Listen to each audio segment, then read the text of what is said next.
Cooper Marsh is a gold mine, and I mean, it's anytime I walk there, and I meet people on the walk, they're always amazed, and they said, we've been coming here for years and all that, and we love.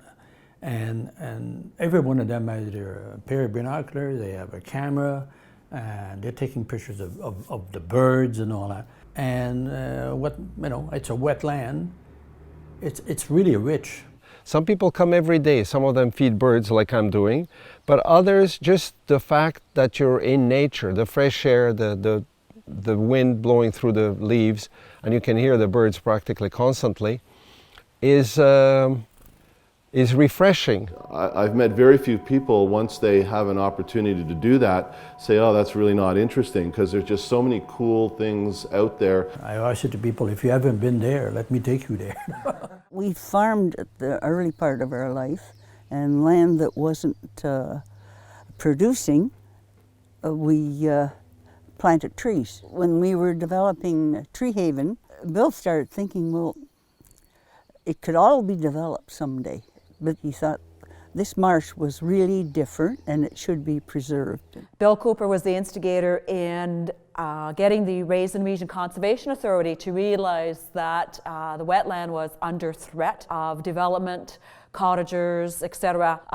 So it was in the 1980s that the Raisin Region Conservation Authority started buying land and slowly and surely starting to protect this area. Yeah, well, it certainly falls well within our mission to protect and enhance and restore natural significant lands, and certainly Cooper Marsh falls into that category. Even though Cooper Marsh is man-made, it is still important because it is a wetland habitat.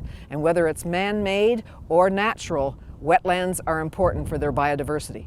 It's a stopover site for migratory wildlife and birds especially. It's a breeding ground for many amphibians, aquatic birds, semi-aquatic mammals. And we have deer coming by too.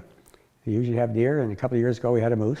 Anytime you come out here, you get probably the traditional ducks and geese and a few warblers, but every time you come there's always a surprise. There's a bird flushed, or a snipe, or there's an osprey nesting there, and they fly by with the big fish in their talons.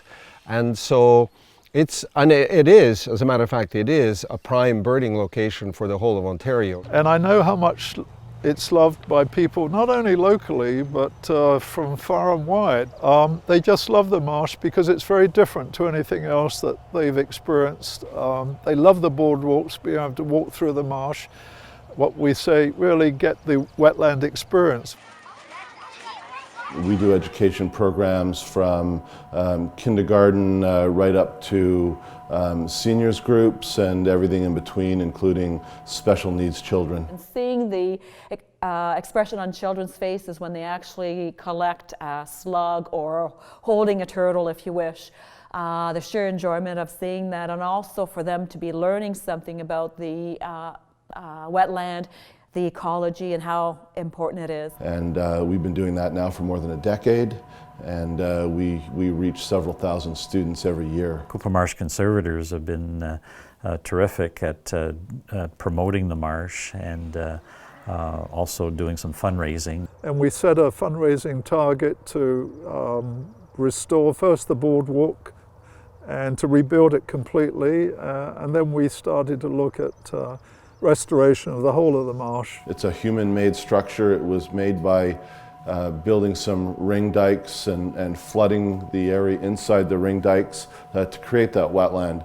And so unlike a natural wetland, over time it's going to fill in with vegetation. It was very important to bring back a lot of open areas of open water so we could encourage the increase in breeding species, particularly ducks and wetland birds. So the birds come flying by and there's not enough open water for them to land. People who go out there are going to notice this drawdown going on, and the idea there is to try to simulate what would happen naturally, an occasional period of extreme drought that would kill back some of the vegetation. We'll be doing that over the next several years to regenerate the marsh and just to improve on biodiversity. And one of the other important things we've done is to get the money, the funding, for a viewing platform near the visitor centre, which will be closer to the marsh, to the ponds, and that viewing platform will be wheelchair accessible. So we're trying to do everything we can to cater for all the general public, not just certain groups. It's very important to realise that admission to the marsh is completely free, and it's available for your enjoyment from January to December in each year. So the role of the conservators now following the restoration programme is to build for the future and ensure that all that we've created can be maintained in perfect condition.